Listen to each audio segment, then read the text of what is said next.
Nous restons toujours dans la page d'information, mais cette fois-ci avec Kadior Sissé. Bonjour Kadior.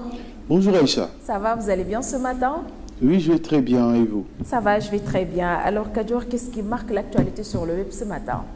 Nous allons démarrer, Aïcha, avec un cas de meurtre inédit qui a secoué donc la population de Djamouweli, une localité. Djamouweli, retenez bien, ça peut se traduire comme la paix est une bénédiction. Et on en parle avec Dakar Zoom. C'est un crime donc d'une rare atrocité qui a secoué la localité de Djamouweli, un village situé à Matam où un homme a assassiné sa propre épouse âgée de seulement 16 ans avant de démembrer le corps et de tenter de le brûler pour dissimuler son acte. Selon les informations relayées par l'observateur reprise par le site Dakar Zoom, ce drame crapuleux aurait pour origine une banale dispute conjugale. Le mari aurait demandé à sa femme de lui servir de l'eau, cette dernière ayant mis du temps à s'exécuter. Cela a déclenché une altercation fatale. Dans un accès de violence extrême, il l'aurait tué, découpé en morceaux, puis aurait rassemblé les parties de son corps pour les brûler, probablement dans l'intention de faire disparaître les preuves.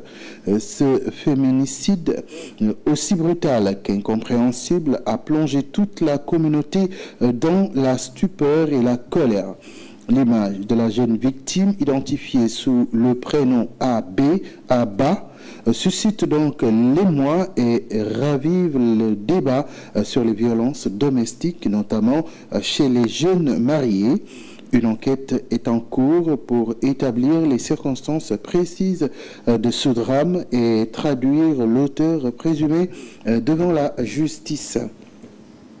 L'affaire Azoura Fall domine également la toile et on en parle avec le site web du groupe Futur Média IGFM. Hassan Gueye, alias Azoura Fall, a été placé en garde à vue hier lundi pour diffusion de discours contraires aux bonnes mœurs. Il sera conduit au parquet ce mardi selon ses avocats. Maître Bamba Sissé, l'un de ses avocats, a dénoncé cette mesure en exprimant son incompréhension. Cette garde à vue est surprenante. Azoura est avant tout une victime de répression politique menée sous l'ancien régime.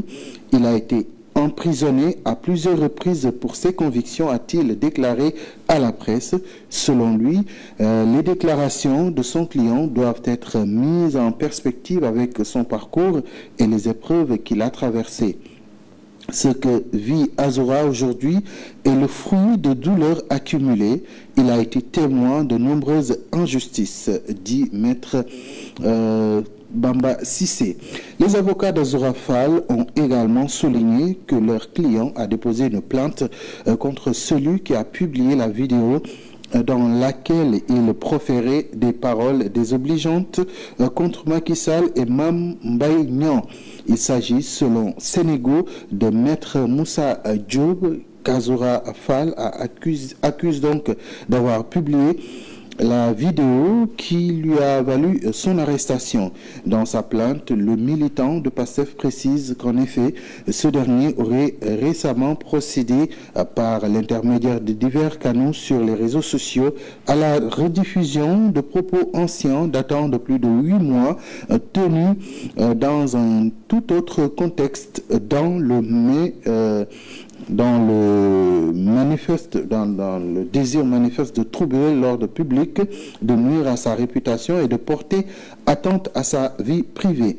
Azoura Fall souligne dans sa plainte que les agissements de Maître Moussa Diop participe à une entreprise de harcèlement moral médiatique via des réseaux, des canaux numériques, ce qui est d'autant plus grave au regard de sa qualité d'avocat et d'homme politique censé être tenu par des obligations de réserve et de respect de la dignité humaine. Seneweb, quant à lui, annonce l'interpellation d'Arona Niang. Placé en garde à vue, il sera déféré probablement ce mardi 13 mai au tribunal de grande instance hors classe de Dakar. Arona est accusé d'avoir diffusé une fausse nouvelle. Il a passé cette nuit dans les locaux du commissariat d'arrondissement du Plateau. Pour rappel, le chroniqueur a déclaré sur le plateau de Sénégal 7 le 15 avril 2025 que le personnel médical a volontairement transmis le coronavirus aux populations sénégalaises via des masques, des prélèvements par écouvillonnage nasopharyngé et des vaccins anti-Covid. Le ministère de la Santé et de l'Action sociale avait publié un communiqué dénonçant des propos diffamatoires tenus par Arona, un chroniqueur. E-Media évoque la guerre commerciale entre Washington et Pékin et nous dit que Donald Trump recule devant la Chine. Les États-Unis et la Chine amorcent un apaisement sur leur conflit commercial.